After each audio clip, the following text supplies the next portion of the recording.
السلام عليكم ورحمة الله وبركاته حبايب قلبي وأهلا بيكم. هعمل معاكم النهاردة فاصوليا خضراء. طريقة بسيطة بس صدقوني من أجمل الطرق اللي هتدوقوها. كل واحد وليه طريقته. يعني في بيحبوها ني في ني، وفي بيحبوها مسبك، وفي بيحبوها بالطريقة اللي أنا هوريها لكم دلوقتي دي. طريقة جميلة جدا ومبسطة جدا. هخش في الفيديو على طول عشان ما اطولش معاكم. فاصوليا خضراء جبت نص كيلو وغسلتها قبل ما ابتدي معاكم تصوير. غسلتها كويس قوي وقطعتها اي تقطيع يعجبك. انا بقطعها اللي هو التقطيع الصغير ده بتاع امهاتنا واجدادنا. بقطعها كده دايما زي ما انتوا شايفين كده. بوريكم سبتها في قلب المصفى لغايه ما خلاص تنزل الميه اللي جواها. تمام يا حبايب قلبي. طبعا انا جهزت كل حاجه على البوتاجاز، قلت اخش معاكم في الفيديو على طول عشان ما اطولش عليكم. وطبعا مجهزه توم، حوالي نص راس توم كده كبيرة. ومعايا حوالي نص شفشق من الطماطم، طبعا على حسب الفاصوليا اللي معاكي او اقل من شفشق شوية. تمام كده زي ما بوريكم في قلب الفيديو. وطبعا المكونات اللي بقول لكم عليها دي ثابتة، لكن طبعا مع تغيير الكميات. فاصوليا واخدة اقل من نص الشفشق الطماطم. تمام. وطبعا بصلاية كبيرة كده حلوة متقطعة، مقطعها على ايديا. محبش اقطعها في الكيتشن، قلت لكم قبل كده انا بحب تقطيع اللي على الايد ده مكعبات كده صغيره، بيبقى ليها طعم مختلف عن المتقطعة في الكيتشن. ازاي؟ ما تسألونيش ازاي، بس فعلا بيبقى طعمها مختلف. خدتها كده على البوتاجاز ومهديه النار عليها، وحطيت المادة الدهنية بتاعتي سمنة وزيت او سمنة بس على حسب ما انتي بتحبي. دبلت البصلاية ما خليتهاش تحمر قوي، ونزلت بالفاصوليا. مش هنزل بالطماطم دلوقتي، نزلت بالفاصوليا واخدها كام تشويحة كده. كده زي ما بوريك كده اهوت. كام تشويحة حلوين، يعني مش تشويحتين وخلاص، لا بتاع 5 دقايق كده. اخدها تشويحة وتفضل بلونها الاخضر الجميل كده دوت اهو. والريحة فحفحت بقى وطلعت. مش هحط طبعا التوم دلوقتي خالص، هحط البهارات بتاعتي طبعا. طيب البهارات بتاعتي عبارة عن ايه؟ نزلت بفلفل اسمر، وهنزل دلوقتي بكزبرة ناشفة. وده اساسي عندي في الاكل على فكرة. تقولي كزبرة ناشفة؟ طب جربي الاول ودوقي وقولي لي ايه رأيك. وحطيت نص 7 بهارات. هو المقطع ده ما جاش، انا اسفة، بس انا حطيت نص معلقة. تمام. طبعا نكهت الخضار بتاعي بالفلفل الاسمر، وعلى فكرة ما بيغيرش طعمها، ده بيضيف طعم حلو قوي قوي.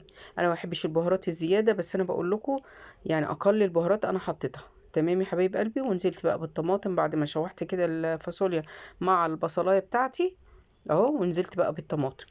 تمام كده اهو. وقلبتها كده. ولو عندي فص ماجي او حاجة تمام. وعلى فكرة في ماجي يعني مصري ممكن نجيبه ونستعمله، مفيش اي مشكلة.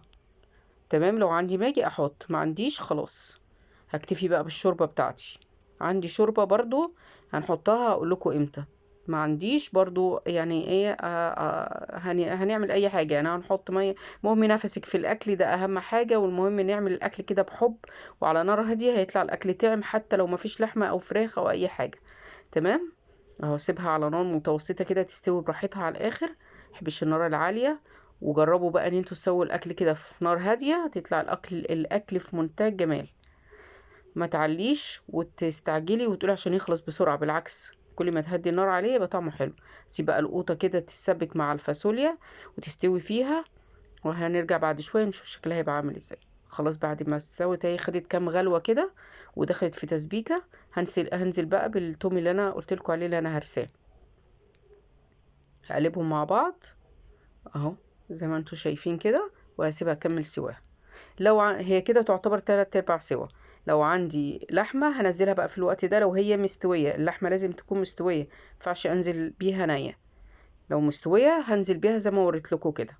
تمام حبايب قلبي. وزودت الشوربة بتاعتي. تمام. وكان عندي حتتين لحمة في التلاجة، اسيبهم في حالهم؟ لا طبعا نزلتهم في الفاصوليا. يعني ناكل فاصوليا باللحمة اللي كانت موجودة.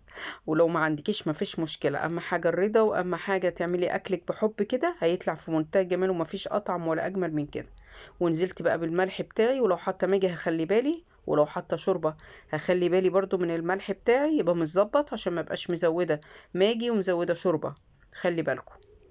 تمام. حطيت بقى كان عندي الشوربه، وكان عندي حتتين لحمه زي ما قلت لكم، نزلت بيهم عشان اللحمه كده تاخد كام غلوه مع الفاصوليا. تمام. وتشرب بقى من الصلصه بتاعتها كده. وهي خلاص كام دقيقة كده وهطفي عليها عشان هتكون خلاص استوت.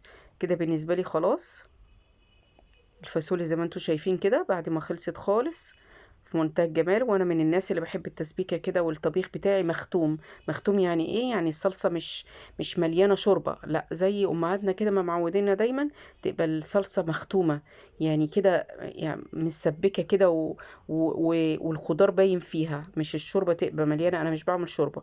هتجربوا الطريقه دي وهتعجبكم جدا، وان شاء الله تعتمدوها على طول. وكنت عامله جنبيها رز ابيض، ممكن تعملي رز بشعريه او حبايه وحبايه من اجمل ما يكون، وشويه سلطه او بتنجان مخلل. والف حمد وشكر، حاجه كده في منتهى الجمال. جربي الفاصوليا بطريقتي وان شاء الله تنور رضاكم. كده خلصت الفيديو معاكم، ويا رب تكونوا استفدتوا. بتمنى لكم كل السعاده من كل قلبي، وبتمنى منكم الدعم واللايك، واترككم في رعايه الله، والسلام عليكم ورحمه الله وبركاته. مع الف سلامه.